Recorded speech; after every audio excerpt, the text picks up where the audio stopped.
Hey, how's it going, everybody? So, welcome to a new mini series or series that I'm doing with Mr. Empires and Puzzles books here, where we want to present two sides of one subject to give you guys the fullest picture and help you decide what is right for you. So, in talking to each other and getting to know each other, we've come across a few subjects that we don't agree on, which is fine. And so we want to talk about those things and give you the benefit of taking a little bit from both sides, choosing one or the other that works better for you. And also, I think there's value, we think there's value in showing that you can disagree with someone in a civil way, and that at the end of the day, it's a game, it's about having fun. If you enjoy one or the other more, then that's totally fine. So, this first conversation is going to be about 3-2 versus mono. So the first question I want to ask our friend here, Mr. Empires and Puzzles Books, is what is his history with mono, and what, if any, experimentation outside of that has been done? I think if you've watched our channels for a while, and you should, so make sure you're subscribed to both of us. I am pretty religiously a 3-2 player because that's the strategy that I prefer, and the opposite is true for our friend here. So I wanted to ask him about his sort of relation with that, and how that started. Sure, thanks. And thanks for having me. I'm excited about this new series and to duke it out with you over a couple tough conversations from here, from starting with 3-2 versus mono and moving forward. So one, I just want to clarify, I'm predominantly, not strictly, but predominantly a mono player in war and raiding because I'm typically using 5-star heroes. In 3 and 4-star events, I spread out much more often with 3-2, and that has to do with my feelings on mana a little bit and just the pace of how those particular heroes work, at least my vibe when I'm playing with them. A couple things are different with 5 stars, which brought me to predominantly using mono. One, the mana troops make a difference to me. Two, the elemental links from the heroes of the month make a difference to me. They're not available to the 3 and 4 stars. I mean, they are if you use them with a 5-star, but in general, I'm attacking in War and Raid with 5s. Those are the two big things. And then, a third piece of that is the tile damage that gets magnified greatly when we're adding on multiple heroes with the same color. And to answer your question, that's how I think I first got into mono, was when I first started understanding the math that adding colored heroes of the same color starts magnifying the tile damage. And I think new players, when they don't have the roster, get turned on by the fact that they can kind of color stack and take out a big tough enemy if they're lucky and they get the right board. Yeah. And I think that feeling is what leads to some kind of misconceptions about what playing mono really is.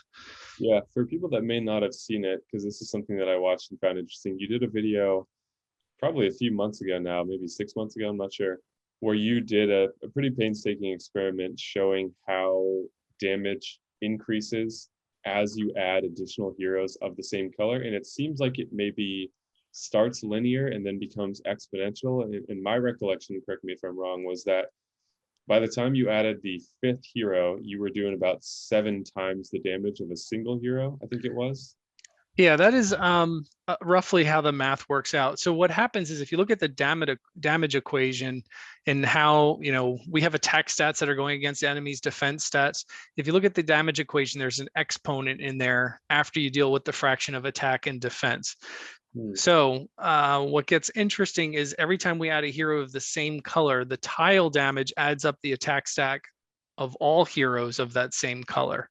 So since we're adding that onto the attack stat, but the defense stat of who you're hitting stays the same, and then the exponent gets involved, it starts increasing. So it's kind of like a J curve. It goes up pretty quick. Yeah. So 2 heroes of the same color might hit 2.5 times, and 3 might hit closer to 4. But by the time you get up to 5 heroes, if you're full mono, the attack power of each individual tile is going to have about 6.5 to 7 times the power of just one.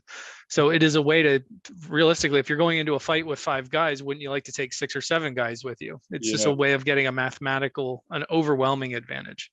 Yeah, that is interesting. And especially I would also describe that as a mathematical advantage. And I think that dovetails nicely into what a lot of people see as the main drawback of mono, which is tile availability. And I think there can be a mathematical angle to that as well, of like, if you're choosing, 20% of the available colors, does that give you enough to get what you need? So I'm curious if, on that note, what do you think is a better strategy for newer players?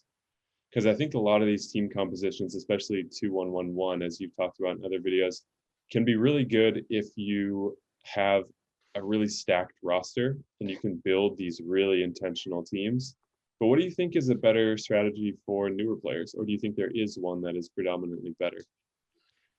Well, and if I take some liberty and reference other videos, I have two videos up on my channel that are pertinent to this. One is say no to mono. I actually generally advise saying no to players playing mono. The other one is why I say yes to mono. Why mono? So one of the biggest drawbacks for newer players playing mono, and frankly even playing 3-2, is the lack of troop support. And especially later in the game, troops become so incredibly important, especially mana troops. So if you're newer to the game, or if you're even a long-term player and you're free to play or cheap to play, you probably don't have the investment in troops to actually justify doing mono. So what you're gaining on the mathematical advantage of those tech stacks, you're probably losing, because each of those tiles randomly selects a troop. So if you have a level, 23 troop and a level 5 troop, that little tile may select the level 5 troop every now and then, and that you're giving up a whole lot of advantage from the tiles on that. So it is far easier to stack troops and get your troops up to speed if you're using something much less than mono. So for newer players, I think maybe 2-2-1 or 3-2 would be more advantageous. I think the challenge that you get into, again, if you're either newer or free or cheap to play, you might not have as many selections. So like you were just saying, you wouldn't be able to build the same synergy necessarily to make 2-2-1 work. Mm-hmm.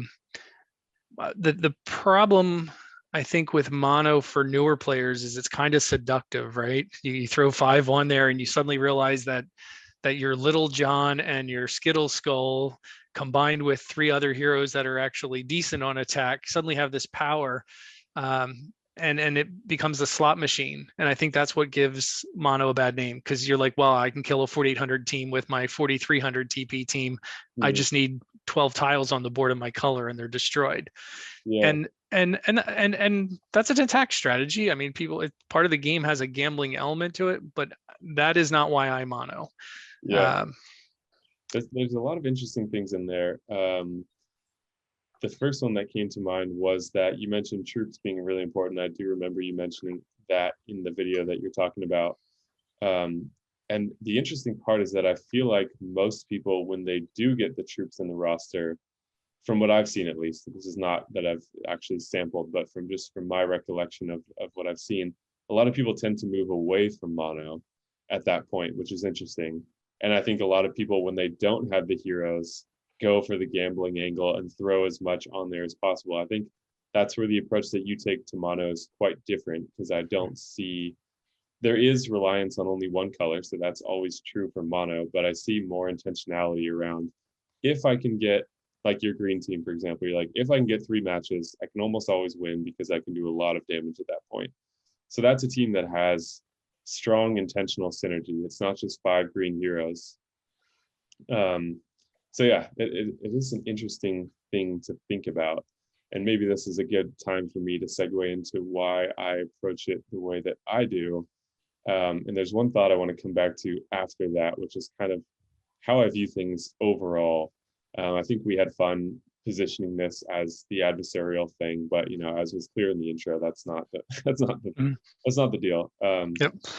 So yeah, my thinking, I don't remember when this happened, and in preparation for this video, I was trying to remember what my origin story has been for 3-2, and I couldn't recall, but I feel like I do remember in war. So I was making videos at this point, and I do remember going mono occasionally, and it was probably not the best team. It was sort of like, okay, these are the heroes I have left. Well, these are decent at least, so I'll take the color advantage. And just that frustration around when you don't get the tiles you need, you're just like, this is the worst decision I've ever made, And so I think a lot of people feel that way because, like you mentioned, to make mono as successful as possible, you do want to have high level troops and the right selection of heroes to put those teams together. So it's not just a throw on 5 greens with high tile damage and just hope you get the tiles and then curse the game when you don't get the tiles you need, you know? So yeah, I can remember that happening to me as well and being like, never again, you know?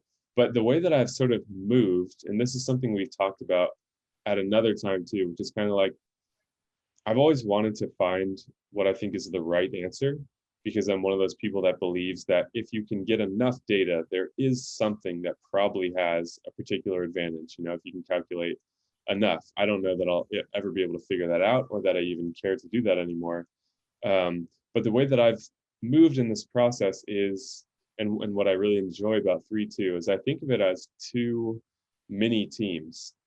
And I kind of like that if I do have a drought in one color, then I can rely on this mini team. And the best example for this, obviously you have to work with the heroes that you have. And at this point I do have a pretty solid roster. So that gives me more options to create strong synergies in pairs or triplets. But one of the best examples is my red purple team that is Black Knight, Garnet, Gravemaker, and then Freya and Bira. And with that team, the win rate is so high because it doesn't matter which of those colors I get. If I get a decent amount of purples, you know, I need 8 to get those heroes charged, then that team, 1, I've healed, 2, I have defense up, and 3, I'm dealing damage to them already. If I get reds and, you know, minions are kind of like over healing in that they add on top of the health bar. Sure. Reds, if I get even just 3 reds, now I'm protected against ailments and I've got fire damage going. And if I can get 3 more, then I've got Black Knight and I can, you know, weather pretty much any storm. So that's kind of the perfect 3-2 team for me because of, you know, it's not the most attack forward team, but it has these almost independently functioning units that also synergize well together. So I'd love if I could make, you know, 6 teams like that for war. And it's getting close, but that is a standout team that I've made that I feel like performs really well. But that just gets to the point that I really kind of enjoy, one, feeling like I have twice as many, or my odds are twice as good because I can rely on 2 colors. And 2, it's kind of fun to try to find these mini teams that then also work together as well. There's synergy within the color, but then also across the colors. So does anything come to mind for you? Sure. Yeah. I definitely have some questions for you. Okay. So you can use your prime example team there. Sure. Okay. When you attack with that team, whether it's a war or raid, the enemy is controlled by the computer. Uh-huh. Do you feel as a player that you play better than the computer does on defense? Definitely. Yeah. Sure, right? Absolutely. You're making better choices. They do random stuff that makes no sense. Anybody who's watched an autoplay, it makes you crazy, right? Because the computer is not that smart. No. All right. So you can play better than the computer. Mm-hmm. Do you feel that your team could theoretically beat any team out there, any defense team? Do you think that team could take them on? The only hard counter is Bira tanks because there's a good chance that she's going off before me and that cripples half of my team. But other than that, it does quite well, even against Scotty sometimes. All right. So as far as TP goes, you know, 4,800 team, as long as it's the right team, you feel like you could take them out. Yeah. All right. So power doesn't make a difference. The gameplay does not make a difference. You have troop support. Pretty well. I've gotten to the point after that Hamgate scandal, which I was fortunate to pick up. I got 23 and 2 11s in each color, and now I'm working the second set of 11 towards 23. I've got a couple at 17 so far. All right. So above average, but not crazy troops. So now I have my hard question for you. Uh-oh. If you play better than the computer, you have appropriate troop support, you're not, for the most part, afraid of taking this team against anybody. Why do you ever lose with this team? I don't ever lose. So you never lose. That team is from this question. No, I see where you're going, and that's a good point. Why do you ever lose? Because even in 3-2, you can still knock at the colors you need sometimes. and that's where like that's definitely a valid point. I think I've never done my own, data sampling for this, but the way that it feels, at least, is that I'm twice as likely to get something going, because I have two colors I can rely on. But that's sort of the crux of the issue. There is like, are those odds significantly better, or is it a perception thing? And I'm not sure, to be honest, as someone who is quite honest with myself about those things, and calling myself on bias as often as I can. I'm not sure. Yeah, and I've been thinking about this a lot lately, predominantly because of the new raid formations, and a vast majority of my regular raiding every day now is with my killer nature team.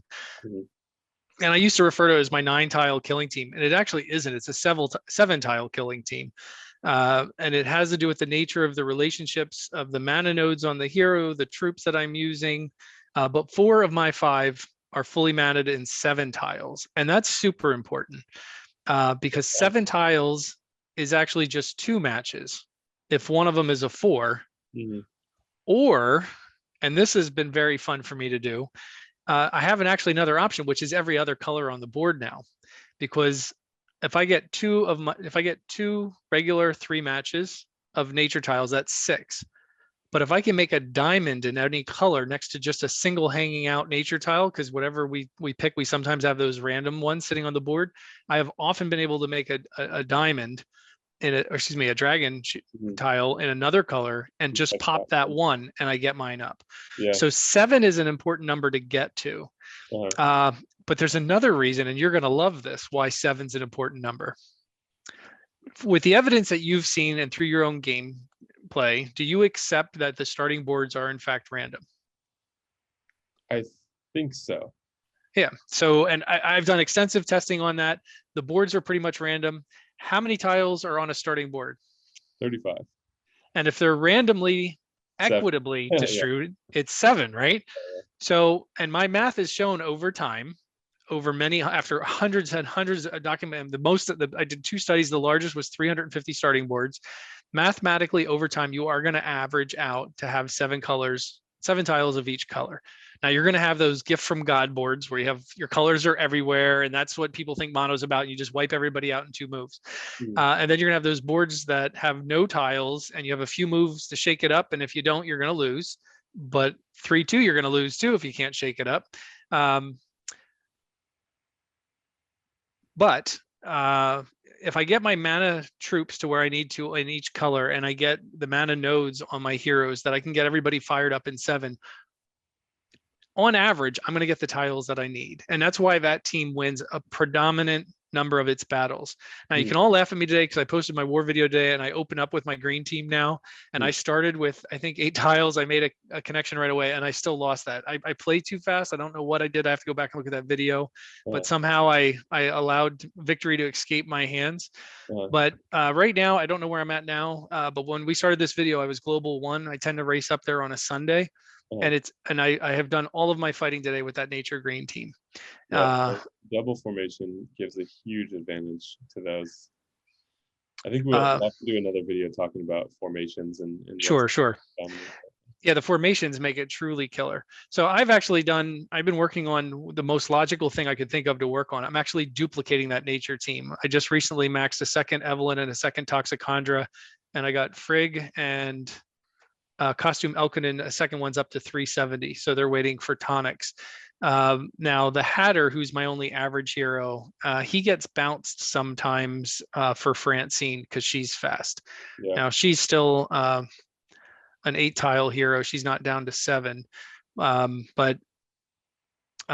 So Francine will go on my second team. I usually switch those depending if there's taunt or a repost reflect, then I use the Hatter to steal the taunt or the reflect. And a lot of people with these new formations are throwing Sif in the background, and then the Hatter appreciates that. But so go ahead. I was just gonna say, my point of all of that is the reason why I think most people still should not mono, because to build a team on that level and have enough troops to get 4 out of 5 down to 7 titles is an investment. It's either a monster investment in time and farming or a monster investment in money. I've done both as far as a lot of farming and spent a lot of money to get the troops there. Mm. But I will be, and I don't follow enough other players that mono to know where they're at. But I think it'll be interesting when we see, because we're getting really late game now. Like even the cheap to play players are really catching up with built rosters and built troops. It's going to be interesting to see how many other people have committed to 5 troops of each color to get those kinds of speeds. Yeah. Well, something that I thought of while you're explaining that, which good points, and I appreciate that perspective. My first thought was, and then this is really funny to me, but my first thought was like, oh yeah, well, like you've got super good troops and super good heroes, and then I'm thinking of the team that I described, which is like all A+ heroes, and Sure. oh, that's fine. So that's a secret, everyone. You just have to have the really good heroes, and then it doesn't matter. It's still a workable board. Yeah. But yeah, you heard it here. Mr. Empires and Puzzles Books concedes that mono is the worst strategy, and 3 wins. It is not the strategy I recommend for most players. And again, that's exactly why I have that video up, say no to mono. Frankly, there's a lot of people who play mono that I wish they didn't, because I think it gives the bad name to mono play. You know, I think I have enough videos up that show that mono's not always a fast game. I do have long games. You know, I do get into battles at some point. I think there's a lot of misconceptions out there about mono. I think too that we are in the upper limits of how much people want to think about this game. Like I think the spectrum of dedication, I guess is the word for it. Doesn't feel like quite the right word, but there's a wide spectrum of people who play this game. Some, like someone commented on a video recently, I think it was my tips video that I put out, that was like, wow, I've been playing for 3 years and I didn't know about tile ghosting. And I was like, what? Yep. And so, and that's fine, you know, like I would never prescribe how someone else should play the game or like what they are supposed to get out of it or something like that. I think that's what's great about it, is you can approach it however you want. And it can just be something you keep in your pocket for a time waster in line at the DMV, or it can be something that you play daily and you get a lot of satisfaction from, which is the camp that we're both in. And it's great that both of those are true, but I think we're in the upper extremes of how much we want to think about and strategize things. And I'm happy there, because that's what is fun for me, and that's what kind of feeds me mentally. But I think it doesn't, I think there can be bigger problems for people than just that one thing. Like team composition comes into play for both of them, and that is arguably a bigger factor, but then you have to work with the heroes you have, you know. So this is why this conversation is happening, because there is no one right answer. It depends on so many variables, and that's what everything comes down to. So that's what we think the value in this series is come listen, hear us present both sides, and you can decide, pick and choose the pieces you like from both sides or one side, and then go off and play and have fun. So yeah. Agreed.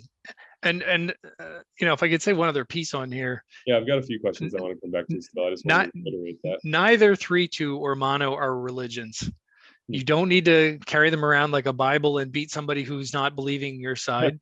That gets more frustrating. You know, it's like I put up a bad war video and people are like, oh, that's your risk of mono. I'm like, where were you with the last 2 wars where I had 11 one-shots out of 12? Like, of course, now people are going to call me out because those 11 out of 12 I just did weren't all mono, but whatever. That's right. So you were talking about the importance of team synergy in either of them. And there are a couple things synergistically that I think are highly advantageous to mono. So one, I will probably always argue to my death. What's that? I'm saying, whoa. What? No, just kidding. Just you. No, I'm just joking about you making a strong argument in favor of mono. Just being. Oh, gotcha. I gotcha. You lost me there. I was like, did I offend? No. But from a synergistic standpoint, you know, I will argue probably forever that elemental defense down is one of the most important specials in the game, and not just for raiding a war, but every aspect of the game. Elemental defense down can give a huge advantage, especially when combined with that color stacking. So 2 ways I think that is a more benefit to a mono team than a 3-2. One, if I set off an EDD hero, all of my other heroes can take advantage of that defense down. If you're doing 3-2, you only have one other hero or maybe two that can take advantage. And if they're a healer or something, then that doesn't really help much at all. Mhm. Two, that greatly magnifies the amplitude of increase of the color stack. So we're elemental defense down, usually it's 54% down, and then we're adding on that color stack. That's devastating. The second synergy that I think is uniquely powerful to full mono is the elemental links. I mean, realistically, on a defense team, we're probably almost always using a rainbow, maybe doubling up 2 of one color. But the elemental links are kind of worthless on defense. They are frequently worthless in the events and things like that. Really, the elemental links to me become most powerful in war and raiding, where we get this added benefit. And that added benefit is magnified if you happen to have everybody of the same color. Mhm. Yeah, those are good points. I don't think about the elemental links super often. I mean, I'm always going 3-2 for the most part. Not always, but that I'll get to that point next, because there is something I wanted to mention about how I think about it. But the first team that came to mind when you were talking about elemental defense down. So one, there's a number of those heroes that I don't have. Pretty much all the key ones I don't have. Panther, don't have her. Frida, don't have her. Evelyn, don't have her. So some of that was just the time that I started in the game. Had those been heroes of the month and I'd been playing for a while, I would definitely have them. And that's why so many people are like, I have 7 Fridas. And I'm like, cool. I just want one. But so that's just something that I just kind of have to adapt around, where that, like, I used Ulmer for a little while and was like, he's not really that desirable in that position. Like, I wish he had the dispel of Evelyn, which is really helpful sometimes. But yeah, so those kind of key foundational heroes for some of those mono teams are just heroes I don't have. Mhm. So the thing that came to mind when you were talking about that was like, okay, I have like one team that I've been enjoying almost as much as that red purple team is a green purple team, which is Phileas Fogg, Kingston, who does have the element link, which is key, and Toxicondra. And then the purples are, essentially Proteus and Regard, kind of my favorite twosome, but it's Hell instead of Proteus because she's a little tougher and a little better. So I've got 2 healers, one in each color. If I can get purples first, I can, freeze them with Hell. But the fun part is the green side, because of Kingston's element link being really key and Toxicondra's passive mana gain. So what I like about that team is the Phileas Fogg followed by Kingston is almost always a guaranteed kill, unless there's some kind of overhealing. Because even if there's defensive buffs, he dispels those first. So riposte, fence up, any of those things doesn't matter. He can also work against Krampus in a pinch by removing the taunt. But what's fun is that I can kill a hero either because it's the most dangerous, it's the biggest threat on the board at the time, or I can kill a hero to create a ghosting lane, because I throw a green match through a ghosting lane, and then it's not immediately at the start of my next turn, but the following turn, boom, they're all 3 up again.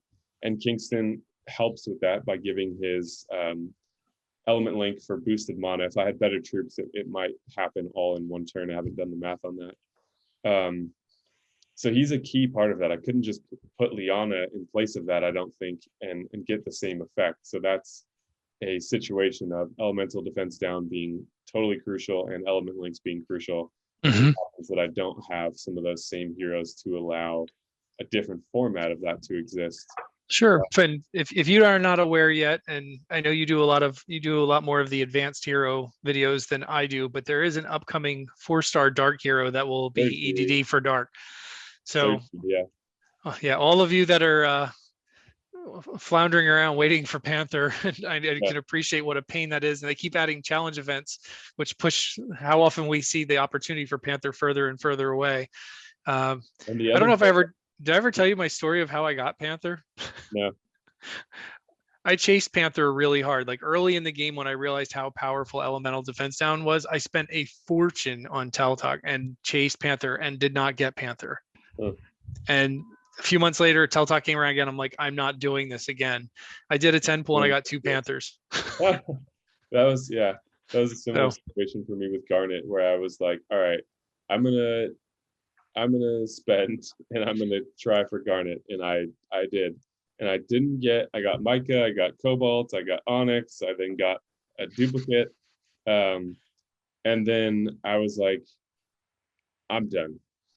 I don't want jade. I don't want more duplicates of these because I'm not going to level them. And it was like, all right, it's the last event. I was like, I'll buy this deal. I'll try this again. And then 20 pulls and I got garnet and I was like, I'm done. yeah. So yeah, maybe they're listening to me and they heard me say that I was done.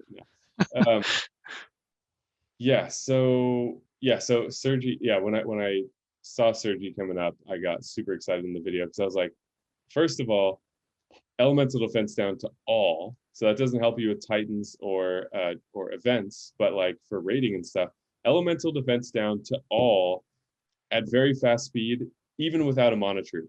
So he's going to be an absolute beast in the tournaments because all those purple AoE hitters are going to get a huge advantage. So he doesn't do any damage, but he's also doing defense down to all in under 6 tiles without a mana boost, which is crazy. So I think there's a good chance that he gets nerfed. I don't know if they make him hit only 3 or what else they can take away from him. I'm not sure.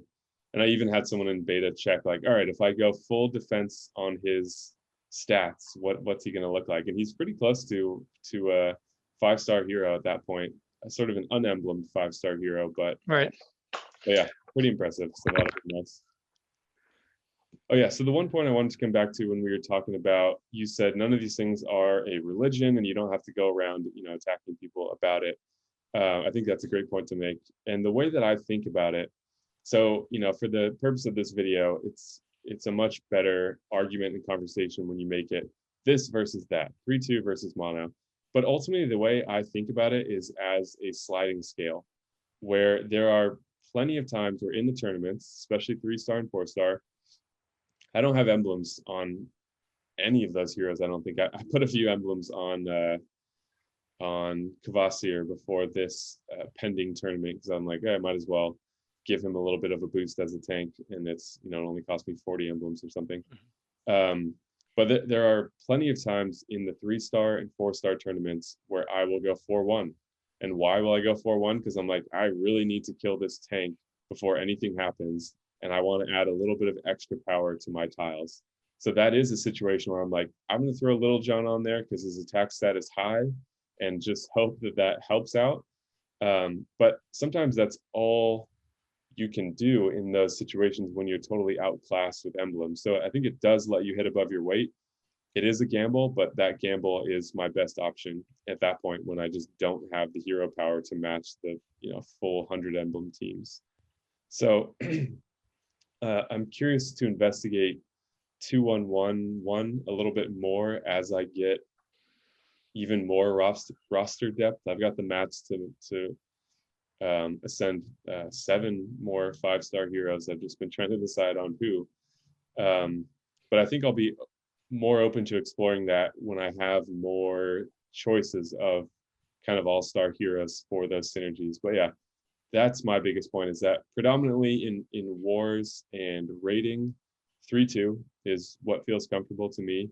But it's a sliding scale overall where sometimes I'll say, okay, I can't win this tournament match unless I kill this tank before it fires. And to do that, I have to go more than 3-2 because I don't have, highly leveled 3-star troops or 2-star troops or whatever. So I thought that was an interesting point to make for me because it just, I think, more openly characterizes what has become a really entrenched debate for a lot of people, which is like, there's advantages to both sides. I move around in that, I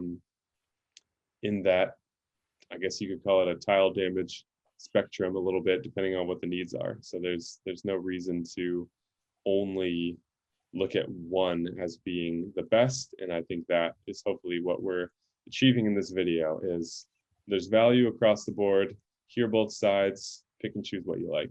Sure. And everything in this game is situational. Yeah. And I think the point of this is, Spock, you and I could debate and argue this for the next 3 weeks or 6 months. And I'm not going to fundamentally change how you enjoy your game. You are probably going to be playing 3-2. I am not probably going to be playing mono, but not because of this conversation. I'll get to that in a minute. But left alone, I would predominantly be playing mono. And the point is, you don't need to convince somebody else and that's where I use religion as an example. You don't need to convert somebody to you to feel good about what you're doing. Yeah. In fact, and I never get this, like if people are so vehemently passionate about 3-2, I don't understand why they give me flack for doing mono. They should love that I'm doing mono because that makes me a weaker opponent, doesn't it?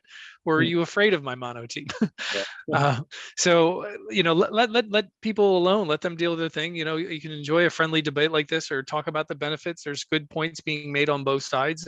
They're both valuable, and they're both weak on a bad, terrible, unworkable board, which brings me to what I've actually been experimenting more and more with. And it's not one of the ones that has been mentioned at all in this talk yet, because we're predominantly talking about mono and versus 3-2.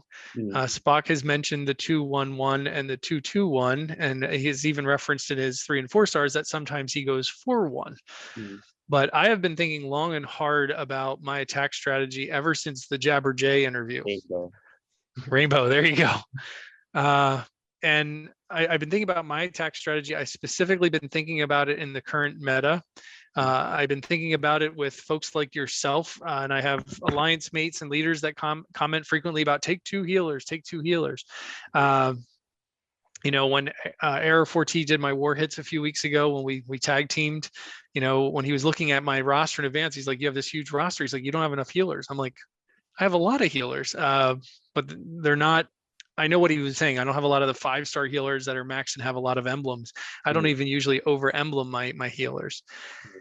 So what I've been playing a lot with now, experimenting a lot with, and I've really been enjoying it, is actually 3-1-1, where the 3 is my mini mono team, where I have my elemental defense down, maybe a defense down, and then a strong hitter.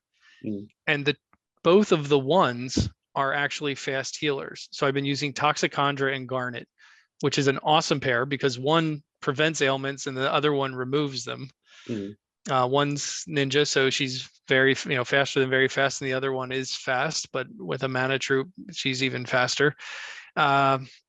And I've been having a lot of success with that, which is what led me to, I just said I'm duplicating my green team. So I just maxed a second Tox and I just maxed a second Garnet. And until I pulled Scatty this morning, I was about to finish my second Ariel, because I think she's also an exceptional healer, because although she's average, she gives that huge mana boost. So I am looking at playing a little more with 2 off-color heroes and then a mini mono team. And that I think might work for me just because of the troop support I have for my mini mono team. So you mentioned 3-1-1, but that the healers were Toxicandra and Garnet. So what color mini mono is that? Blue? Any of the other ones. Any of the other. And then the Ariel can be substituted in for either of those when I want to use the green team. Yeah, I like Ariel, and I just changed the way I made one of my teams. Like I said, I've been working on my second set of troops, and I realized this early on because my favorite team used to be a red-blue team. But I realized early on that after Ariel fires, any fast speed hero charges in a ghosted match if they have a level 17 troop or above.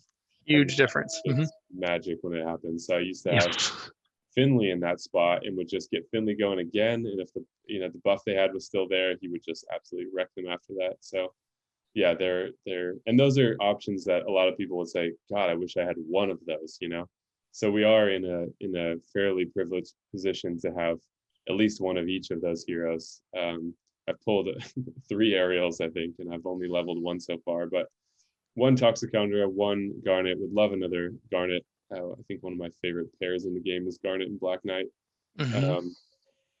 But I got to be happy with what I have, because I do have a lot of heroes that a lot of people would want. But yeah, that was a question I was going to ask, or maybe we're circled back around to something we talked about before. I can't recall, which is times that you've experimented outside of that. And it seems like from what you're describing that you would agree with the point that I made before of these things are sort of a sliding scale. There's no fixed rule to one or the other, and there are advantages to delving outside of those comfort zones, even things that have been very successful strategies for one or the other.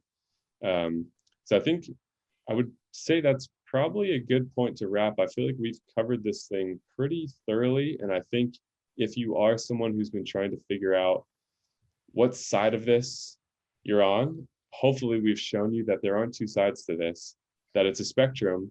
There are two focal points on that spectrum because people really drill down on those, but there's a lot of benefits outside of that, which can be challenging if you have too many options. You're like, I don't know what to do. I don't know what my heroes justify, but maybe watch this video again or watch it again in the future. Sometimes a couple weeks later, revisiting the same piece of content can give you additional insights. But if you're interested in exploring the game that we do in the way that we do, which is to think about these strategy things and how can I get these advantages and stuff, then just poke around with these ideas and don't expect anything to come to you immediately, but just keep it in the back of your head, see what heroes you have, read the hero cards every once in a while. And I think this has the potential to help everyone at least feel better about their decision, or potentially have some fun experimenting with other combinations, which I think is where some of the fun can lie. And sounds like you're having fun with doing that same kind of thing as well. Any other final thoughts that you want to add in here? I've really enjoyed the conversation. The big picture, I think, to me is everything in this game is situational. And if somebody says they have the right answer, then they probably don't know what the question was.